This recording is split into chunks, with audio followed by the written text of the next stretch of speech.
기존에 교회가 가져왔었던 많은 왜곡된 문제들을 해결하는 조치였습니다.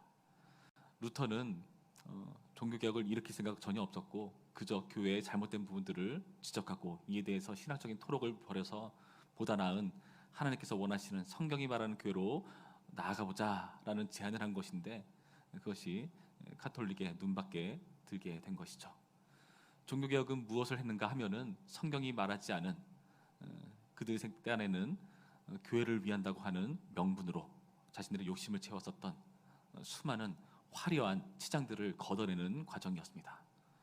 교회가 오래되면서 많은 타락을 하게 됐고요. 성경과는 맞지 않는 방식으로 교회를 꾸며대기 시작했던 것이죠.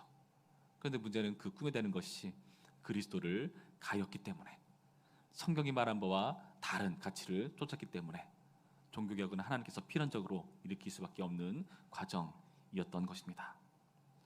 오늘날 우리의 모습도 생각해 본다면 하나님께서 이 코로나 과정을 펼쳐내셔야 할 만큼 이전에 교회에 대해 하시고 싶은 말씀이 있는 것은 아닌가 하는 생각을 가져봅니다.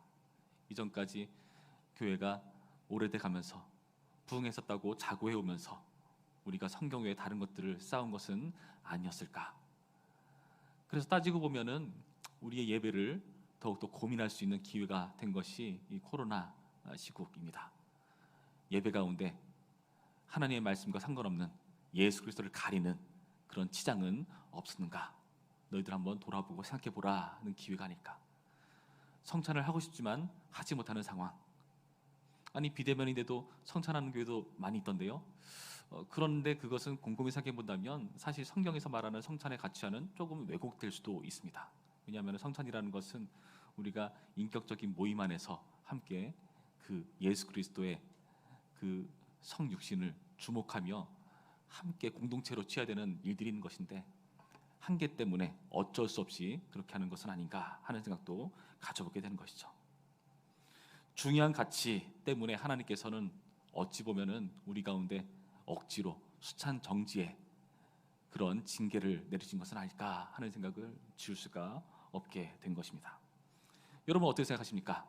점점 간소화된 예배들, 나올 수 없어서 집에서 TV 화면으로, 컴퓨터 화면으로, 스마트폰 화면으로 봐야 하는 예배 상황, 점점 간소화될 가운데 우리가 계속해서 유지할 수 있는 것은 돌아보면은 결국 말씀 하나 남은 것 아닌가, 설교를 듣는 것, 요구 하나 남은 것 아닌가 생각을 가져보게 되었습니다.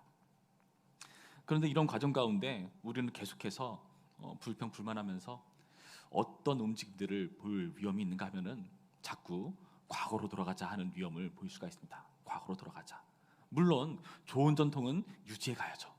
그런데 이때에 우리가 생각하고 고민하고 더 나은 방향으로 나아가는 것이 아니라 나의 예전의 추억과 나를 뜨겁게 눈물 흘리게 했었고 나의 감동을 일으켰었던 그런 옛날의 추억들을 자꾸 회상하면서 그때가 옳았다, 그때로 돌아가야 한다 하는 것은 우리가 자칫 잘못하면은 다시 예전과 똑같은 일을 반복할 수 있는 일들이 될 수 있다는 것이죠. 여전한 우리의 경향성입니다. 우리는 계속해서 우리가 헷갈리게 하는 여러 가지 목소리들을 듣게 됩니다. 오늘의 본문에서도 마찬가지입니다. 오늘의 본문에서도 예수 그리스도를 믿고 난 이후로 정말 주님께서 원하시는 방향으로 이들이 성장하고 자라나가야 되는 교회를 만들어 가야 되는데 계속해서 이상한 말들을 하는, 과거를 이야기하는 사람들이 나타나기 시작했던 것이죠. 바로 지나간 것을 계속해서 이어가야 된다 말하는 사람들이 있었습니다. 16절부터의 말씀 보시죠. 그러므로 먹고 마시는 것과 절기나 초하루나 안식일을 이유로 누구든지 너희를 비판하지 못하게 하라. 먹고 마시는 것, 음식과 관련된 규례일 것입니다. 절기나 초하루, 안식일 이런 것들로 비판받지 말아라. 여러분 음식 먹는 것과 이러한 절기와 관련된 문제들, 이것이 무엇이 문제있겠습니까? 17절 말씀 이렇게 되어 있죠. 이것들은 장래일의 그림자이나 몸은 그리스도의 것이니라. 무엇이라 되어 있죠? 장래일의 그림자다. 그림자라는 것은 무엇이죠? 그림자는 우리가 어떤 실체를 짐작할 수 있도록 도와주는 이미지에 불과합니다. 실체는 아니죠. 저 멀리서 빛이 강하게 비쳐가지고 저의 뒤로 그림자가 비춘다면 그 모양을 보고 저거는 안목사일 것이다 예측할 수는 있죠. 그런데 틀릴 수도 있죠. 실체가 아니라는 겁니다. 짐작할 수 있는 어떤 그림자일 뿐이라는 것이죠. 다시 말해서 여기 나타나는 먹고 마시는 것, 절기 초하루 안식일 이런 것들은 그림자에 불과하다. 다시 말해서 다시 이런 것들을 주목하는 것은 그리스도라는 실체를 보지 않고 계속해서 그림자에 머무르는 현상과 같다. 그리스도를 주목하지 못하게 만드는 것과 동일하다. 이런 의미가 있다는 것이죠. 그런데 사실 그림자도 나쁘지는 않은 거죠. 그림자를 보면서 짐작할 수는 있으니까요. 그런데 왜 이렇게까지 이것을 말하는 것일까요? 우리가 이것을 알 수 있는 것은 20절부터의 말씀을 보면은 알 수 있습니다. 20절부터 말씀 보실까요? 너희가 세상의 초등문에서 그리스도와 함께 주었거든 어찌하여 세상에 사는 것과 같이 규례에 순종하느냐. 곧 부차지도 말고 맛보지도 말고 만지지도 말라 하는 것이니 이 모든 것은 한때 쓰이고는 없어지리라. 이상한 말씀을 합니다. 분명히 규례라는 것을 말씀하시는데 규례라는 것은 어떤 종교적인 모양을 갖춘 나름대로 그들 딴에는 성경적이라고 생각했었던 그런 것들을 규례라고 말하는 것인데 이상하게 앞에 수식어가 뭐라 되어 있죠? 세상에 초등학문 세상에 사는 것과 같이 규례에 순종하느냐. 이상한 표현입니다. 규례를 세상이라는 것과 함께 말하고 있다는 것이죠. 그 말은 우리는 짐작할 수 있는 바 그 당시 이들의 규례라는 것이 단순히 구약의 율법을 쫓는 차원을 넘어서서 세상적인 가치를 쫓는 어떤 모양으로 바뀌어졌다는 것을 우리가 짐작해 볼 수가 있습니다. 교회라고 말하는데 전통이라고 말하는데 성경이라고 말하는데 곰곰이 따지고 보니까 세상과 하등 다를 바가 없더라. 이 모든 것은 한때 쓰이고 없어져 버리라.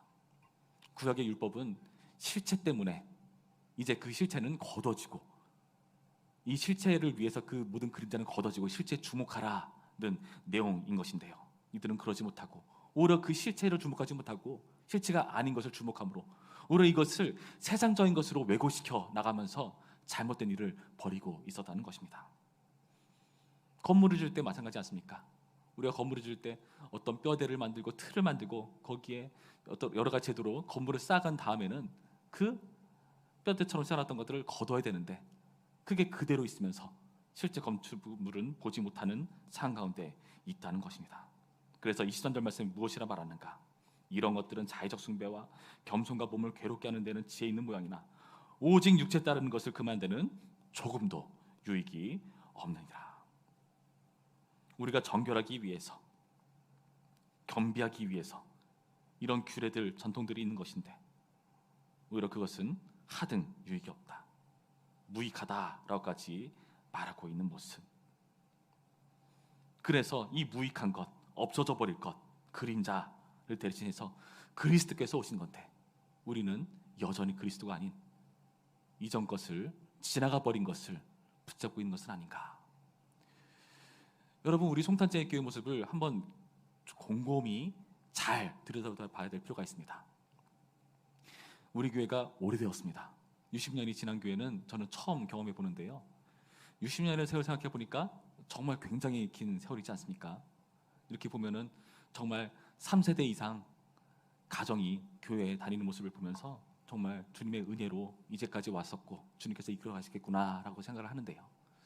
그런데 오래되면 오래될수록 우리가 자칫 잘못하면은 이전에 우리는 계속 해왔던 것이기 때문에 이게 성경적인 것이다라고 잘못 생각할 수 있는 여지도 있는 분이 분명히 있을 것입니다. 저도 예전에 10년 넘게 살아왔었던 집에서 한번 이사가 보는데요. 그 전까지 보이지 않았던 쓰레기들이 그렇게 많더라고요. 버려야 될 것 투성이더라고요. 이사를 가야 되는 그때쯤 되어서야 그 쓰레기들이 보이더라고요. 아무리 버려도 계속해서 나오는 그 쓰레기들, 그런데 전에는 보이지 않았습니다. 여러분 우리가 오늘의 말씀을 보면서 우리 송탄제의 교회 모습 가운데 혹시나 이런 것들이 있지는 않을까? 우리는 그동안 나도 해왔었고 나의 전에 우리 선배들도 해왔었고 나의 자녀들도 해오는 것인데 만약 이것이 성경적인 것과 벗어나는 것은 아니었을까 하는 생각도 가져볼 필요가 있습니다. 여러분, 저는요, 교회를, 여기가 4번째 교회입니다. 그전에는 한 교회에서 오랫동안 신앙생활을 30년 이상 해왔다가 사역을 하면서 한 교회, 2교회, 3번째 교회로 사역을 하고 있는데요. 근데 독특한 건 뭔지 아십니까? 교회마다 독특한 점들이 있더라고요. 그런데요, 그 교회 다니시는 분들은 몰라요. 그게 모든 교회가 이런 모습이라고 생각하세요. 왜요? 다른 교회를 경험하지 않았으니까. 자기 교회만 오래 있었으니까. 그래서 어떨 때는 저게 그렇게까지 중요한 건가 싶은 건데도 고집을 꺾지 못하고 그것을 계속 유지하는 모습을 보기도 합니다. 어떻게 해야 될까요? 제가 이거는 성경에서 말하는 것과 별로 그렇게 중요하지도 않은 건데 그렇게 매일 필요가 있나요? 제가 그렇게 말할까요? 그렇게 말하지는 않습니다. 기다립니다. 1년, 2년 경험해보고, 그러면서 이 교회 좋은 점이다 하면은 계속 살려가려고 애써보고, 그런데 이거는 바꾸는 게 더 나을 것 같다 하는 것들은 조심스럽게 제안해보면서 1년, 2년 거치면서 조금씩 보다 더 주님께서 기뻐하시는 교회가 무엇일까를 고민하며 제안하면서 조심스럽게 하는 것이죠. 이거 아닙니다 하고 확 해버리면은 교회가 얼마나 혼란스럽겠습니까? 분열이 일어나고요. 종교개혁도 그렇게 하진 않았거든요. 급진적인 그런 개혁자들도 있었지만은 루터는 그렇게 하진 않았거든요. 왜요? 가라지 뽑으려다가 알곡이 다치니까. 그런 과정, 조심스러운 과정이 우리 가운데 필요할 것입니다. 이런 것들은요, 23절의 표현과 같이 오히려 몸을 괴롭게 하는 데는 지는 모양이다 라는 표현을 하죠. 우리를 괴롭히는 올무로 작용할 수도 있다는 것, 여러분 기억할 필요가 있는 것입니다. 또 이 골로새 교회는 어떤 이야기들을 했는가 하면은 벗어난 것을 추구했었던 모양들이 있었습니다. 18절 말씀 보실까요? 아무도 꾸며낸 겸손과 천사 숭배를 이유로 너희를 정죄하지 못하게 하라. 그가 그 본 것에 의지하여 그 육신의 생각을 따라 헛되이 거장하고 머리에 붙들지 아니하는지라. 온몸이 머리로 말미암아 마디와 힘줄로 공급함을 받고 연합하여 하나님이 자라게 하심으로 자라느니라. 아까 우리는 지난 것을 추구하는 사람들에 대해 얘기했지만 이번에는 벗어난 것을 추구하는 사람들에 대한 이야기입니다. 그 당시 꾸며낸 겸손 천사 숭배를 이유로 너희를 정죄했었다. 나름대로 신비한 것을 쫓는 사람들이 있었다는 것이죠. 그런데요, 이들이 왜 그렇게 신비적인 것을 쫓았는가?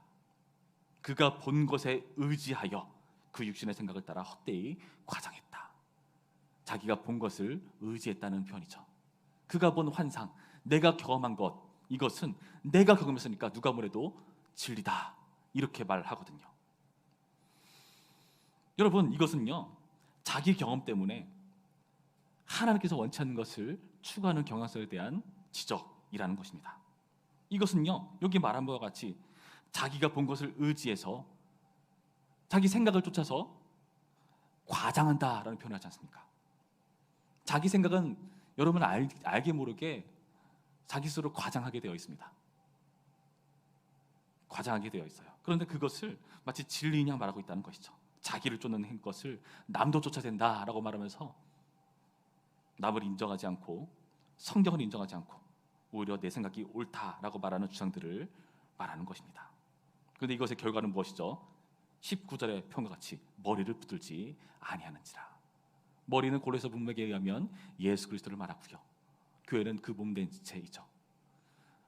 머리가 몸으로부터 분리되면 어떤 일이 발생합니까? 여기 나온 바와 같이 온몸의 머리로 말미암아 마디와 힘줄로 공급함을 받아 연합하여 하나님이 자라게 하심으로 자라느니라 말하는데, 이러한 공급을 받지 못하고 하나님을 자라게 하시는 데서 제도버리는, 뽑혀버린, 잘라져버린 가지처럼 돼버린다 말하고 있다는 것입니다.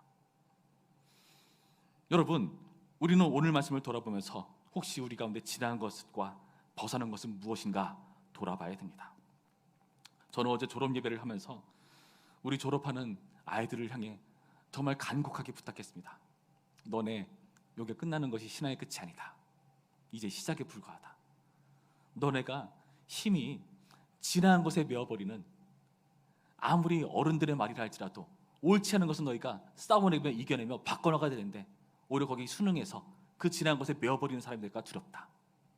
그리고 요즘 세대들 너무나 자기 주장 강하고 자기 경험만 의지하고 벗어난 것을 마치 진리인 양 말하는데 거기에 너희가 빠져버릴까 봐 두렵다. 너네 거기에 현혹되지 말고 예수 그리스도의 가치를 붙잡아라. 그리스도께서 너희 그렇게 살라고 십자가 주신 거 아니다. 새로운 존재로 너희를 부르신 거고 졸업하고 끝이 아니고 너는 온전한 존재로 살아야 된다. 그 그리스도의 십자가를 무가치하게 만들어버리지 말라. 간곡하게 부탁했습니다.